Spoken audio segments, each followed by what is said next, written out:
And we are back here on our favorite. We're not back on. We're back at our favorite spot on the west side of Houston, here in the Valadier office for Unscripted, OGGN Unscripted, episode 3. Yes, they are letting us do another one. As you can see, we have every time we think it's going to be the last. Then it's never It keeps going. We've spruced the place up a little bit, not because it's Cinco de Mayo, but because this is Kayla's office and she's not very good at decorating. So that's like my paycheck. It keeps coming. I keep going to work. We thought it needed a little something. So we flair. We spruced it up. But it is Cinco de Mayo, and so and so the cocktail, obviously, the obvious cocktail of choice. It's Cinco de Mayo. People expect margaritas, and by people I mean Kayla. So Every day, right? I could make an argument for it being a Paloma, but we're going to go with the margarita because that's what people expect. But first, I want to thank some sponsors. We got, of course, Catalyst Energy Services is the overall sponsor of the show. We also have Dell Technologies, which is sponsoring Kayla's favorite part. And we even have Daniel from Dell in the studio audience with us today, so thank you for that. We also have Oilfield Marketplace, OFMP, which is going to make an appearance here in just a minute. And we have a new sponsor, our friends over at ARC Technologies, the Robot Factory. Of course, Dan Alford was on the show last time, and we just wouldn't let him leave the set until he signed the sponsorship agreement. So we got that one too. So I'm going to assemble these margaritas, and by the way, this is traditional margaritas. 3 ingredients. We got tequila, we got triple sec, and lime juice, and that's it. But I seem to not have any limes. So, good Sir Knight, would you bring the limes, please? Good Sir Knight. It's thank you, and I thank you for the limes. And I believe might be something else that you're supposed to bring. All right, we got the limes. I'm going to squeeze the limes and finish out. I did pre-build a margarita, so this won't take too long. Okay. And now I see that Good Sir Knight is advancing with his banner, which is courtesy of the Oilfield Marketplace, who is the sponsor of the night. That's why you get to keep being here, because they are your sponsor. I'm gonna finish with the drinks. We're gonna get to our guest intros in just a minute, but first a quick break.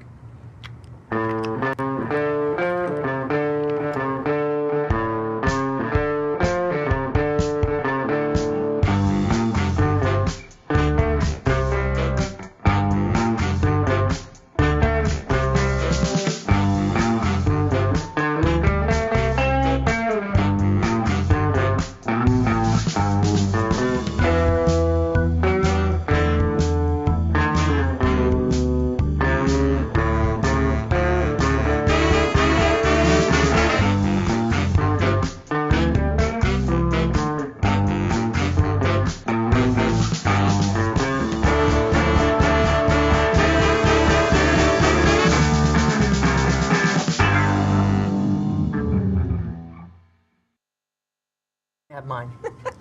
Okay, we're back. We're negotiating on who's going to drink Raoul's margarita, and it's going to be me. I'm having an equipment problem. You should do paper rocks. There we go. Really need to do That's low. You win again. I'm just like, but you know who doesn't win? There goes your margarita. Solved. You're just not even going to get a margarita at this point. So, Kayla, would you like to introduce our guest? Sure. So this episode is going to get real science-y. Because we have 2 of the coolest people that are also scientists that are we may have argued that it's a short social network that I keep. That's why you guys are at the top of the list, but I keep a very large social network. And so we have Erin Tullos, we have Raoul LeBlanc, Thank you. 2 of my favorite people to do all things with, especially hang out, drink, share stories, pains, traumas of being in the oil field. But Erin, go ahead and introduce yourself, give us your background. You can start as far back as you want. Most people don't go past their pre-college days. So take it away. Okay, so first I'm going to tell you about this time that I was a speed skater. I was 12, so not that far back. I thought you were going to say when you had the incident with your hand. No, that was like 4 weeks ago. Okay. So I would like to think I was fully developed by that time.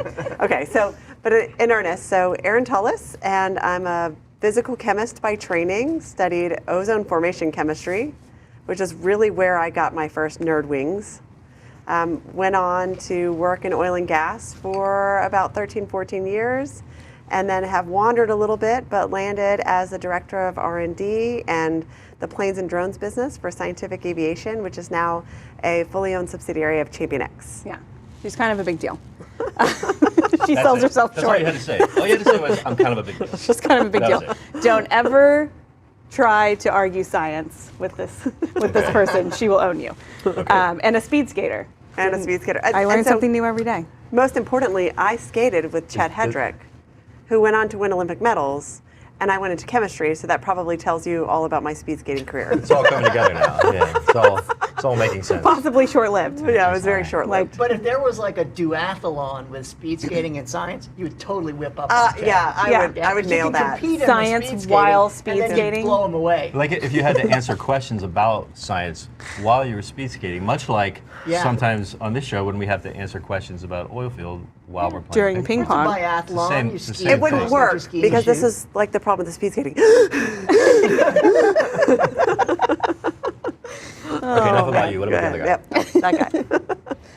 Take it away. Oh yeah, Raoul LeBlanc, and I started out actually as a teacher, and then I went to grad school and failed to get in the program that I applied to get in there for, and so I was looking around, and I took an energy course, and frankly, once I took an energy course, I was totally hooked on energy. I just loved it, and I got out, and I was a market analyst, and then I went to Anadarko for a pretty long time, and they were foolish enough to let me run strategic planning, and that was super fun, to be in strategic planning. And head that up. And then I decided that I didn't want to work for who I was going to have to work for. And so I left and That has never joined happened to me, but I just want It wasn't you. Yeah.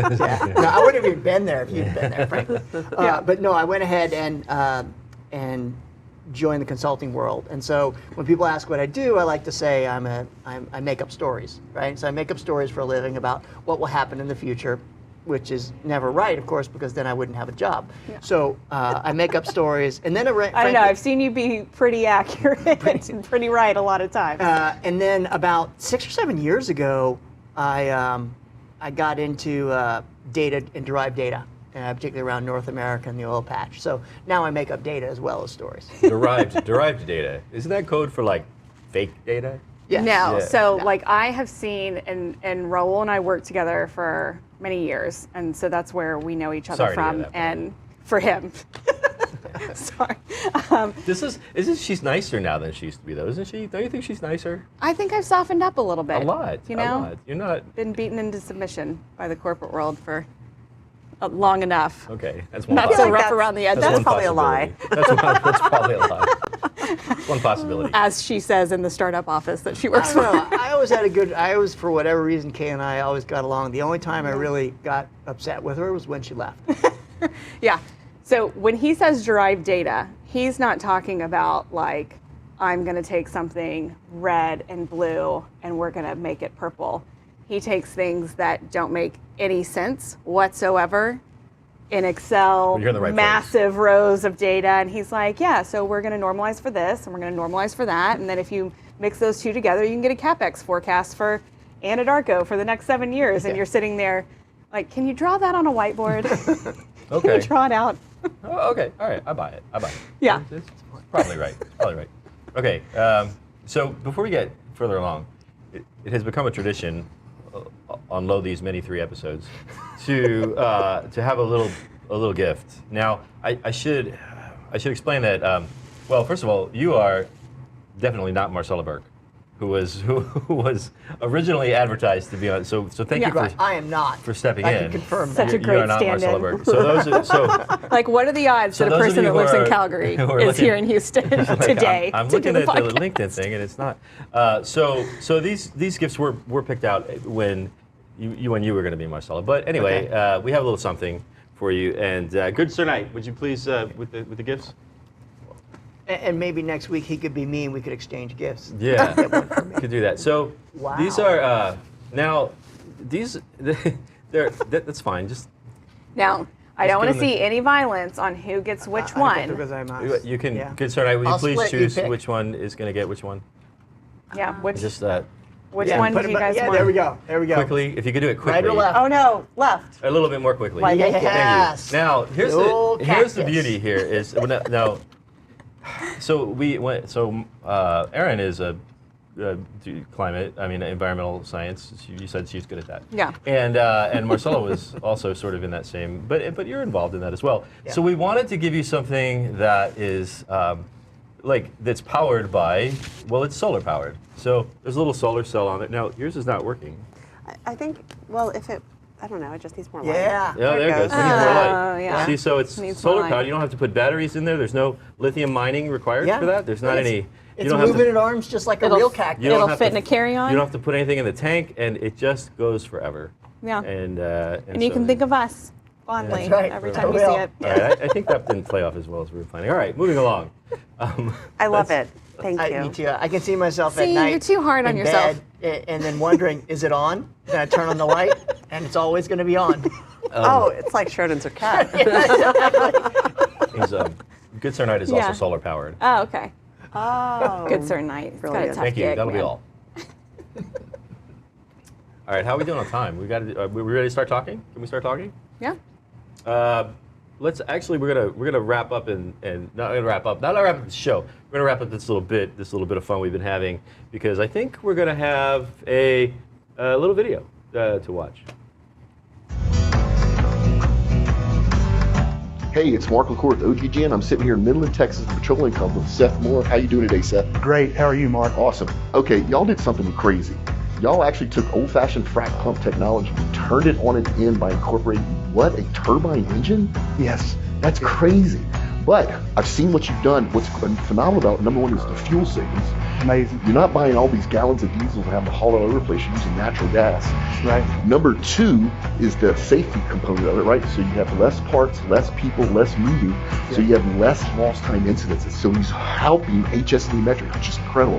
Yes. And then finally, unbelievably enough on top of the other two, the finances. Yes. You're actually able to do more for less, right? Which drives efficiency. And then on top of all that, you have more horsepower to spare. I know it. Yeah. Crazy. Who would have thought that formula could work? Yeah. But we've got it, made it work. So Yeah, so check out Catalyst. They're doing some phenomenal stuff. If you're an operator out in the field, giving them a ring. Not only can they help your people do stuff more, faster, cheaper, and safer, they're just good people. Hey, I'm being nice today. And we're back. So we're going to get into some conversation here. We are going to. What you missed during the video break was the amount of grief that I was getting about the shaker tin of margarita that I knocked over because now this is it. There's no more. But I'm sorry about that. But anyway, these are your friends. So I'm going to let you. They are my friends. And- Oh, hi, friends. And we have yeah. So Here's my botched Lego. So figure out what you want to Things talk get about. really silly when my friends show up. I'm kind of picking up on that. Yeah. Okay, so news of the hour, emissions, wild world. We were talking about all the crazy stuff that's going on just in the news and the, investor Emissions. reports. There's your house. You were talking about LinkedIn. emissions in your house. So if you Yeah, missed it. he loves to make methane jokes about, Yeah, average we know. methane Yeah. sources. And I was like, yeah, I have a lot of boys that live in my house. There's a lot of methane coming from my house. So if you had to pick one thing in the emissions space that has surprised you or is interesting or is deeply concerning or deeply gratifying, what would you pick? Don't jump to go first. You know what I think has been super interesting over the last few years, taking a turn from just a super nerdy topic, is to observe that when the regulatory climate within the United States kind of slowed down for the variety of reasons that it did, how the investor community stepped up. And as it turns out, that seems to be a force that is driving broader change across oil and gas companies from upstream through distribution, and really causing companies to rethink beyond image and beyond regulatory compliance, but what the future sustainability of their very business model will look like in a world that demands climate stewardship. Yeah, yeah, for sure. Not necessarily, I think everyone looks at the regulatory climate as kind of like you're going to set the floor of what is mandatory and what absolutely has to happen. And then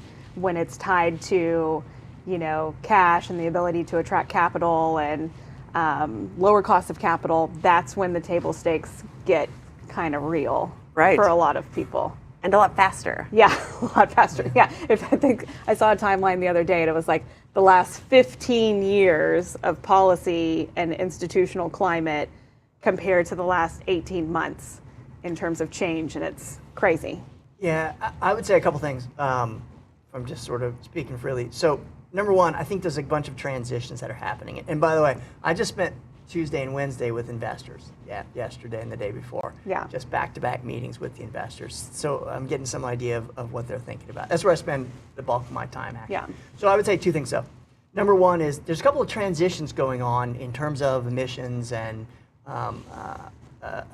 all of those things related to greenhouse gases. Number one is we're shifting from making promises to actually doing something. That's always a good thing. Yeah. Okay, but the last couple of years have been consumed with where are you and what's your promise? Make a number, make a pledge, put a year on it. Okay, it's mostly that process is kind of over. Make sure that year you put on is far enough away so that none of us will have to be here. But you will not be the CEO. Right. Fair enough. And now the CEOs are turning to the team. They're like, okay, team, we put the goal, put the line in the sand. Go get it. Right. Teams are like, Yeah. right? And seriously. Yeah, but that's true though, right? I mean, it's very true. People are sort of like, okay, because you said we went from making promises to actually doing something, but like the first part of doing something is figuring out like what are we doing? Yeah. Well, the first part of figuring out to do something is actually what you're involved in, which is actually getting accurate measurements. And that's my second thing that I would point out is we're moving from estimation toward measurement, right? Which is incredibly important, and unfortunately is going to mean that here's how much we said we had the last 3 years. Actually, it's maybe up here. Yeah. But don't worry, because there's a lot of good things we can do to get it back down to here. Yeah. I think that's a process that's going to happen, play out. It'll get worse before it gets better. Yeah, I mean, look, we're in the business of Like looking at what investors are saying, at what companies are saying to investors, okay? And I can tell you, companies are making virtually all companies are making sincere efforts to put this out, but they don't know. They literally don't know what their emissions are because no one has the overflights or sensors or radar or whatever it is you want to use. I would say less than 5% of emissions are measured. And so when you're using the other ones, you run into obviously the intermittency problem that we were talking about before, right? Anyway, I see those two big revolutions going on, okay? Yeah. And then the other one I'll just lob in there as a sort of hand grenade is I was sitting next to an investor who runs an energy fund who is about 70% invested in new energies, okay? And he said, man, ESG just evaporated. Okay.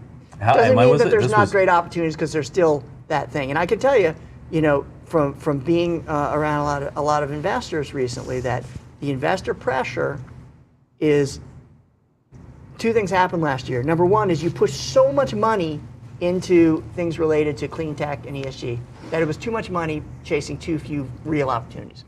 There's lots of good opportunities, but there was way too much money, right? So you kind of overinvested and returns went down. The whole sector didn't do very well, okay? It'll come back with long-term futures there, but that happened, right? And at the same time, the fortunes of the oil companies just got incomparably better, okay? I throw out a number for you. In 2021, 22, and 23, okay?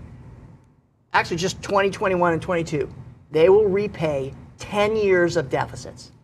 Really? Wow. 10 years worth of deficits will all be paid back to investors, okay? And in 2 years. What's the driver behind that? Is it the price escalation and stabilization, no. Well, you got or your is it more costs down. discipline? Or? You almost died in 2020, right? Near-death experience, okay? You cut your costs, and you're not going. You don't want to go back there, okay? Yeah, but there is absolutely. I mean, I'm seeing this in the people that I talk to on the podcast and whatnot, the Wild West is not coming back. Like the price is back, but that Yes. like That's a good point. carefree, Exactly. like like, drill, baby, drill. right? Like the right. the fiscal discipline that came about as a result following Yeah. 2014, 2015. That's right. Right. They're changing the business model, and they showed that last year. The price doubled, Yeah. but capital budgets went nowhere. Yeah. Yeah. And what's interesting is, so that they're getting enormous windfall right now, okay? And so what I hear a lot of the companies talk about is, so what do I do with this money, right? I'm not going to chase growth again. And by the way, I'm going to chase it a little bit, but not a lot, Yeah. okay? Yeah. I mean, they're spending less than 50% of the cash flow that's coming in the door. So the question is, though, do I take this and realistically invest it to get my emissions down, do CCUS, get into hydrogen, and do these things to kind of prepare for that long-term future? Or is that kind of too far away that those are bad investments and I just give it back to my shareholders? Those are some of the questions that people are really asking. I like that second one. Yeah. Are you a shareholder? I like that second one. Because like, do you own shares? But this begs the question. I know this is your conversation, but I got to ask this question. So, It's always my conversation, Michael. it You're is- always it just. it is always your conversation. She just allows you sometimes to say something. It is true. So, so I'm going to put this in the metaphor of you like you raise kids and they start to show some sense of responsibility. Maybe. And perhaps. I mean, I have 6. She's so got it's hit or 6, miss. right? I'm going to take her word Right. for it. Well, but okay, go ahead. and we're down the road. We're like they're all grown up now, right? Yeah. So sometimes you make that mistake where you go, okay, now that they start to show some sense of responsibility, like maybe I can give them some things. I can give them some money. I can give them a car. I can do these things. Right. And they're not always like ready to handle it. So the question is, if you take all that investment and you dump it back into not to the shareholders, but to the business to invest in all these responsible things that they ought to be doing. Yeah. Are they positioned? Do we have the, you just said 5% of the data of this stuff's actually measured. So do we have the science and the engineering to actually put that money to good use? That's what I'm saying. By the way, I just want to say, I forgot to mention this at the beginning, that we are going to take questions from the folks online. So folks But online. only good questions. If you have Only questions good or comments, I see they're already flowing, but and we're going to go to that here in just a minute. But what do you think about that? I want to hear what Ann has to say. 'Cause So what I didn't mention earlier, I don't think, now that I'm half a margarita in, who knows, this is going to be really good. is that I also moonlight for United Nations Environment Program. And so I work on the OGMP. And I think that there's this hope in a lot of companies and investors that somehow we can just replace traditional suboptimal emission estimating methodologies with measurement. Right. Just Yeah, fly right. over it, Yeah, we'll do a measure it, flyover. whatever. It's done. But part of that inability to reconcile that data from the measurements and the ground up is Yeah. that it requires reconciliation. And so that's what the OGMP, or the Oil and Gas Methane Partnership 2.0, goes after, is to say, how can we both bring together the information, which is just discrete information points.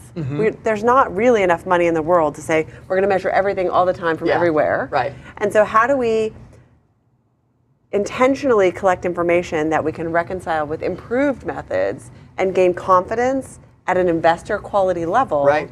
around the emissions that we're emitting? And so there are opportunities, but I do have to say, coming out of the oil and gas industry, there's like this inversely proportional relationship between like company marketing and company performance. That never happens. You have to buy. I'm shocked. The best kept secret, even in this that space. is Well, shocking. you almost blew me out of my seat. That is shocking. Okay, all right. Well, Yeah. my great No, but it insight is- that's also self-evident.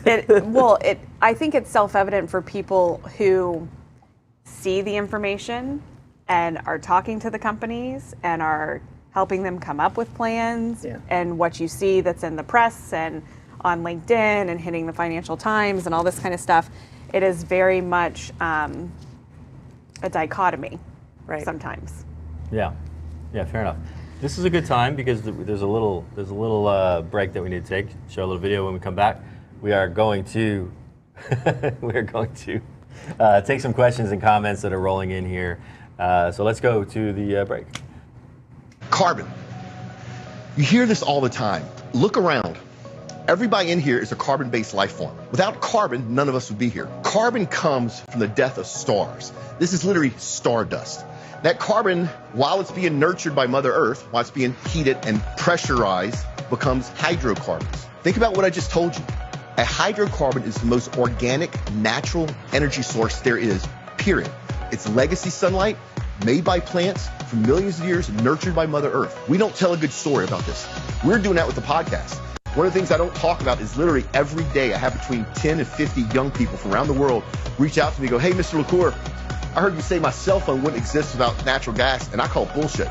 So I went and did the research, and oh my God, do you know that the tires on my car are made from natural gas, and the lipstick and the blah, blah, blah. And so if you challenge our nation's young people and let them learn on their own, they see the truth. And here we are. We are ready to take some questions from... I mean, we still have a lot of questions, but we're going to take audience questions too. We could go on forever. You and I are getting taught. But the first question that we're going to take is from our live studio audience. Our live studio audience. I'm going to put this on the screen. So you didn't even Daniel, offer him a margarita, by the way. I did not offer him a margarita. So rude. Well, we'll make you one. There was a little you can accident. help yourself. There was a little incident with the margarita. Yeah, he's not coming back. But and we're out of limes, but we are going to do tequila shots after this is over. So Daniel's question is, what technologies are available today? I think that's a key word, today, to help companies track their emissions. Particularly methane emissions, right? Particularly methane emissions.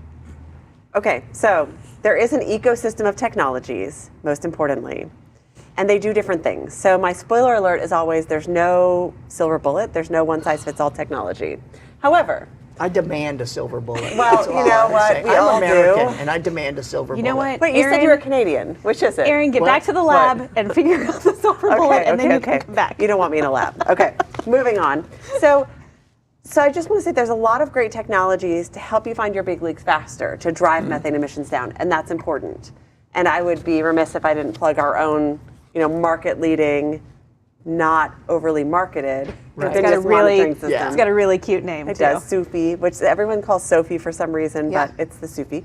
And so when we want to talk about how do I quantify my emissions and create market, investor quality data about the quantity, I think that so far the Oil and Gas Methane Partnership has the best recipe, which says use things like high flow meters or bagging or other types, source-specific measurement technologies to get better methodologies that are specific to your equipment. Move away from national average emission factors. That's the awful stuff. And, these are companies that can design multi-million, multi-billion-dollar facilities that can run safely. They also can figure out what those emissions are.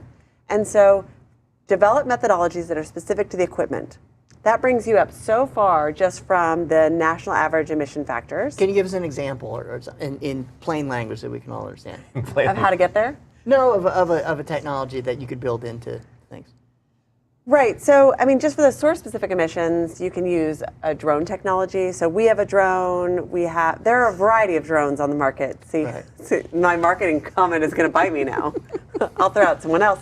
So you could use a drone to measure what are my tank emissions. You could use a high flow sensor is the name of it. It's literally like a bag you drape over a piece of equipment. Okay. And the equipment emits into the bag, which is it measures it. sucking in air at like 100 times the rate of the emission, and it measures it and deduces a rate. There we go. There you go. That's what I need to know. But I still use deduce. Like, I just can't walk all the way back that's to plain fine. English. We say figure it out in Texas. Yeah. Well, I'm a Texan, and you told me you're Canadian. So I'm American. I had to move to Canada because there were no good technologies here.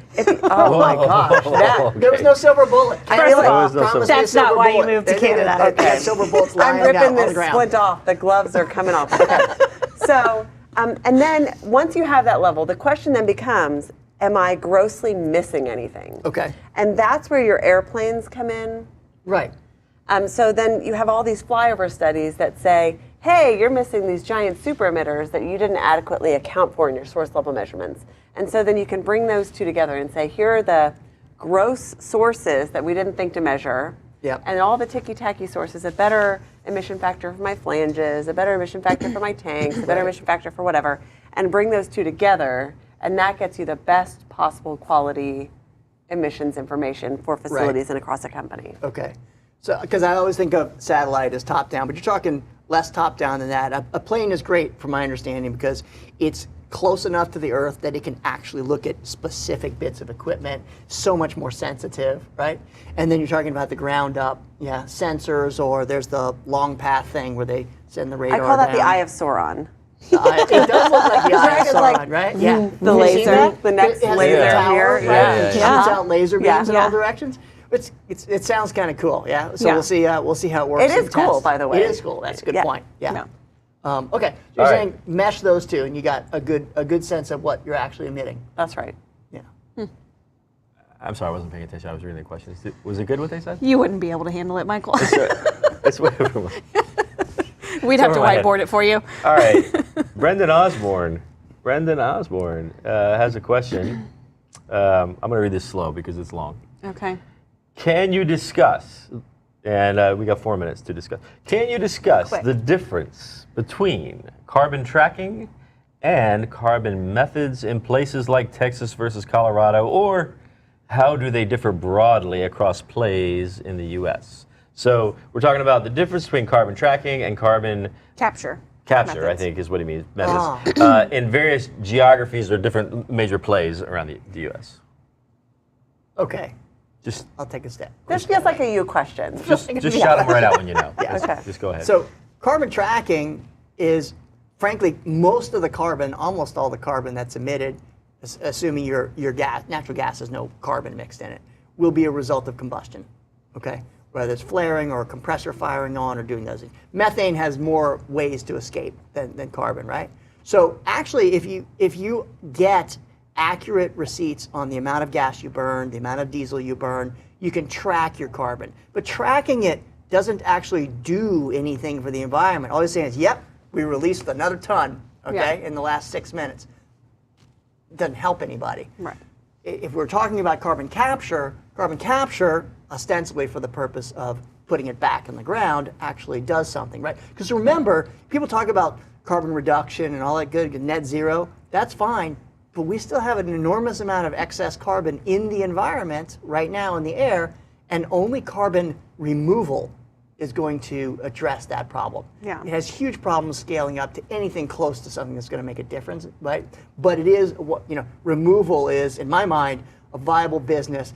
People in this industry think of themselves as, oil and gas people, but if you think of it in a slightly different way as an earth engineer, right? An earth engineer that has been pulling stuff out, be the earth engineer that puts stuff back in, right? Yeah. This is the oxy premise, right? You can do interesting things. So I guess I would say, I don't know if that's Brandon's question exactly, but that's what I would say. Who remembers what his question is? Yeah. Well, right. and I think a lot you of let it. me say something cool, hopefully. So. It's still on the Thanks, screen, Brandon. though. I'll give you your $5 later. So the people in TV land still know what the question is because it's still on the screen. But it's one of those, like all new emerging trends, right? Even like if you think back to the horizontal drilling era, it's how do you bring the cost down? Yeah. That seems to be the biggest concern with most people is CCUS, even hydrogen generation, things like that. Very costly. How do you bring the cost down to make it on par? The people are hoping that the experience curve will do that normally, right? Then the wonderful thing about, technology dispersion in the shale industry happened so much faster than in, say, deep water. And there's a reason for that. Shale is a series of a very large number of low-cost experiments. Nobody, I worked at Anadarko, right? And nobody in their right mind would go up to say, hey, boss, you know that $150 million deep water well? I got a crazy idea I think you ought to try. Yeah, that's nice. Get out of here, right? But you can say that on a $5.5 million shale well. Sure. Why? Because if it works, so the rate of experimentation, and then there's also the fact that there are bars, and the completions crew and everybody goes to bars after, okay, and they share stuff. So this is an example I use. You got a well, Ann's got a well, and Kayla has property, okay, and I'm Halliburton, okay, and I drill Ann's well and I try something newfangled and it really works, okay. Now Kayla you have been looking out with your binoculars, right? And you see, whoa, whatever Raoul did at Answell, that's good, right? So you walk over to the phone to call me to come out and do, right? But what happens before you get to the phone? I call you. Yeah, and I go, hey, did you I was see like, what I don't know, did to you're on Answell? another, Yes, you did you're to on another Answell? site Okay. and I can't get you So for a year. my point is dispersion of lessons, particularly because they're mostly owned by the service sector, who has incentive to amortize them over as many people as they can. Yeah. So the service sector is the repository for new ideas. The number of wells, the rate of experimentation, the number of companies out there practically guarantee that. Now, is CCUS going to work like that? Projects are big. They're clunky. They're not fast. They also don't happen fast enough that I learned something from Oxy's project, allow me to cut the cost by 22%. Yeah. Tough to do. Yeah. We're almost at the end of I our told you it was going to be science-y. question. We got, it is sciencey. You said robots and love it. samurais. That's what I was here for. Robots That's and how samurais. that's how I suck if you you gave in. us a good quote on robots, I would be or samurai, or samurai robots. Yeah, we got, so you have 30 seconds to say something witty, insightful, and charming. Can I just lie? Sure. Yes, I didn't absolutely. say it had to be truthful.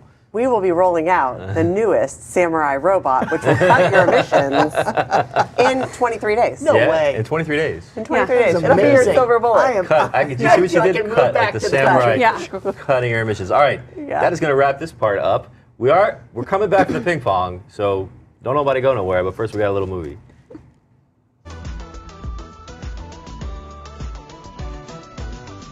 OGGN helps us transform the image of the oil and gas industry. Oil and gas is beneficial and fundamental for our world, and we're here to show the world all of the benefits, all of the things that otherwise wouldn't exist without oil and gas. OGGN were really part of it, of helping us set out our marketing, get embedded, and get successful.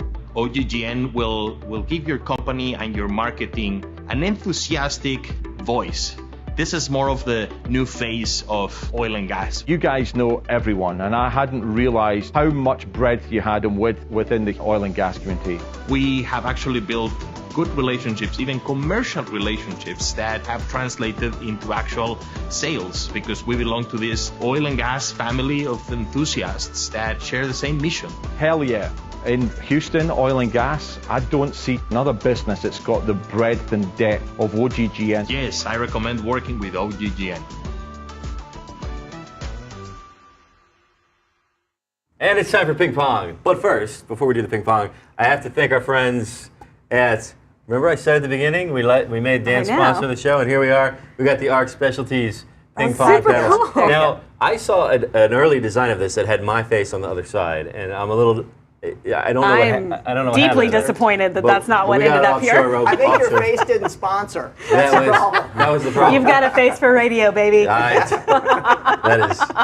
is most certainly true. So we do have our new ping pong paddles. We also the balls have cute little messages on them. Yeah. What Dull, dirty, dangerous jobs. is done dirt cheap. Yeah. We also have Sarah. Now this time, Back again. Sarah did such a great job last time, and you came up with the questions this time, right? I did. So hopefully those are questions we can answer. There's going to be 5 questions, each worth 1 point, and then there's a bonus question at the end that's worth 3 points.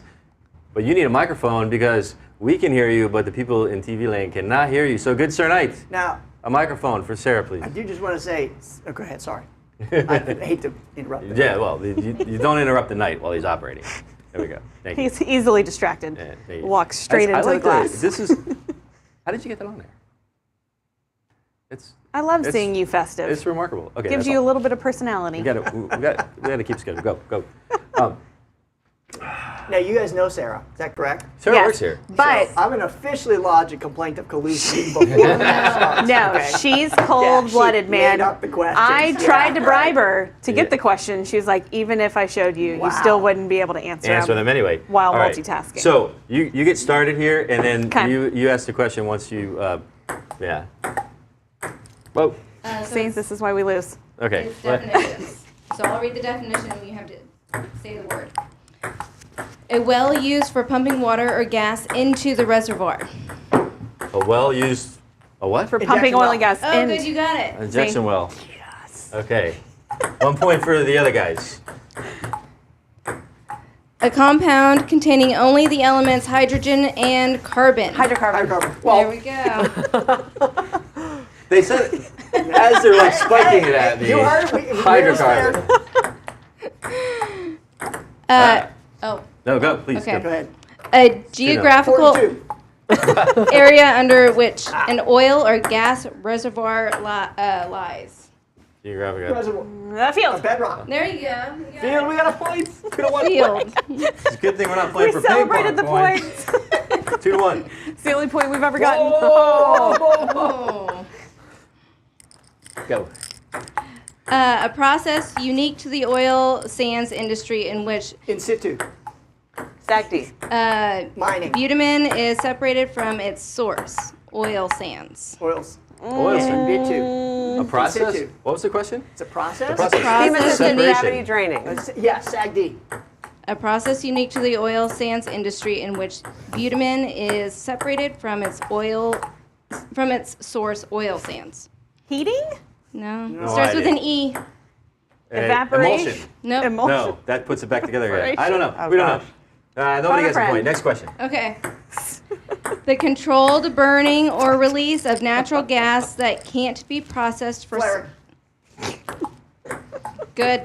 Got it. All right. Last and final bonus. Bonus. Wait, what's the score? It's 3-1. Yeah. 3-1. Then we're at Not 3-1. great. Oh, God. Were there Okay. any balls left? Okay. We're going to pull a hammy. Bonus question. This is our Bonus chance. question. It's 3-1. We can win with this point. Liquid petroleum that has a low density and flows freely at room temperature. Condensate. Liquid petroleum. Condensate. No. Yeah. No, what? Say it Liquid again. petroleum that. Liquid petroleum that has a false. low density and flows freely at room temperature. Light oil. VGO. It's Oh, wait, what did you say? Light oil. a low density. Light. Low density. Light crude? There you go. Like Light crude. No, how can we We lose win. to that? We win. We'll give you light oil. This is ridiculous. No, light oil is what you put in a light. This is light crude. Wait, hold on. I thought it was 3 to I 1. think it was a tie. But that was a bonus question. I mean, I think given the fact Now that I'm ragey. Erin is literally playing with one arm, That is we true. lose by You are- default. we Also, lose. you could be hit with it. Once again, light oil did get that. We right, could have taken a backhand with that. I think we're. They want to keep playing. Most people are ready to get out of this segment, Yeah. but they want to keep playing. Well, we like. We win. Okay, Well, I don't have any more questions. that's for you. it. I don't know what camera we're on, but we're going back there after this short break. The idea was to take a kind of an aeroderivative gas turbine, and which is a high horsepower engine, and put that in a direct drive configuration and turn a pump with it. So different maybe than some of the stuff you see where they use those to generate electricity to run a pump. This is a direct drive, so you don't have some of that mechanical loss that you do in some of the other technologies. It had been tried before unsuccessfully, and we took a kind of a page out of the playbook from our upbringing, which was kind of the big red company. You create within, you build within, and we've gone down that path where our guys in our think tank, we did that problem solving ourselves. We did the manufacturing ourselves here in West Texas. That was exciting. And I think that at the end, we ended up with a better product.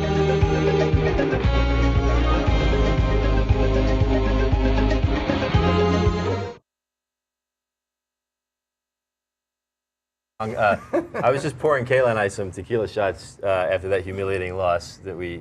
But you're still working on your former one there. You know, we're just destined to lose, Michael. What can I say? We're not built for ping pong. Light oil, light crude. I think you got that one. You know, I really think it was the speed skating that gave you the leg up. She's fast. Rapid. That was Zip right to that the was really, rapid thinking. They were definitely the most formidable ping pong. They literally players. played with 3 arms and they beat us and our brains. Yeah.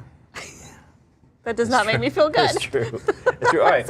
So great conversation. Thank you guys for being on the show today. Yeah, Any- we learned. We did. I wasn't really paying attention, but you learned. So we're actually running pretty good on time. Was there anything before we do the last part that hasn't happened yet. Anything that you were just like dying to say in that last bit that you were like, I wish I could have said something else. I love Kayla. Oh, see? See, you brought in a ringer, is what happened. I know. I know. Is that it? What about you? What's your part in all this? No, I mean, I just, I think these are two people that have what I would consider a luxury at this point of looking across the industry, internationally, across all companies, shapes and sizes, and it really is, when you get into the meat of it, it's a very complex problem. It takes very smart people. It takes very compelling arguments to get some of this stuff done. I know. You got to find some of it. Good luck with that. I'll just say one thing, at least to me, it's interesting because, we had our big conference about a month ago, and there are several things coming together. You have long-term trends because you've got the energy transition, right, and the whole climate change issue, as well as the business model change for the E&Ps. And then you're bringing back COVID and the rebound from COVID, and now you have the war in Ukraine. Yeah. And when you put them all together, it is not only an exciting time, okay, and a wild ride, but it's also, look at the prices moving around, $8 a day. Yeah. Right? When it moves $1, you're like, yawn, right? Right. But I also think it's an important time. I continue to think this is the most important industry on the planet. Yeah. Energy. I'm with you. Writ large. Yeah. OGGN is Get certainly, it. so here on the Oil and Gas Global Network, we are definitely industry advocates. So we're with you on that. Well, and no one goes to war over like selfie apps. No. But they will go to war over energy independence, right? That is true. Energy is the lifeblood of people. Yeah. And what's happened actually is that the price rise has put billions of people, about 60% of the world's population is now in a somewhat stressed position, right? You got used to energy being around 4%.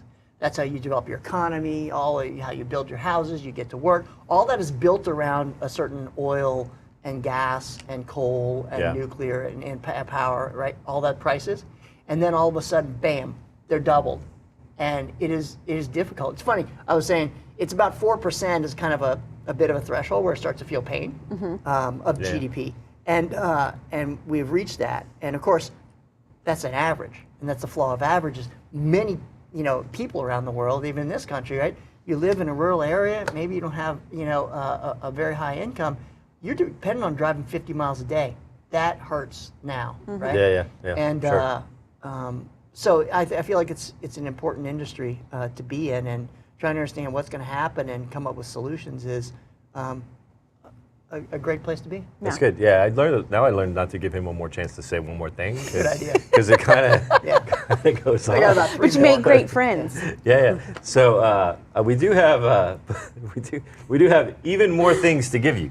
So because we do have some great sponsors and they kick in some stuff, and also Good Sir Night, please. Will you bring the but the first thing we want to give you is the OGGN bucket o' hot sauce. Whoa. So this is it's so coveted. It's very exclusive. Very exclusive. Typically, you have to come to one of our industry mixers and answer trivia questions to get one of those. But we did answer trivia questions. I know a guy, and you did. We did. You did answer. We also they earned this hot sauce, Michael. They did earn the hot sauce. And we have our sponsors have kicked in some stuff here too. We got from Good Sir Night. I'm worried about you now. Is having. I don't know how you keep that hat on your head. I'm really impressed with this whole thing. Wow. And there's the those tumblers are nice. Oh, thank you. we got They some, are nice. We got some tumblers from Dell. We should have used those for the margaritas. That would have been spectacular. And we got oil from Marketplace. Also, there were some. I thought there were some baseball caps, but maybe those got left out. Yeah, we'll get those to you later. And I think that's kind of. What else am I forgetting? Hot sauce hot. I think we got everything. Kind of tequila Is that it? sourcing straight to the brain at this point. Is that I don't. Oh, what is this? So Good Sir Night's gonna have.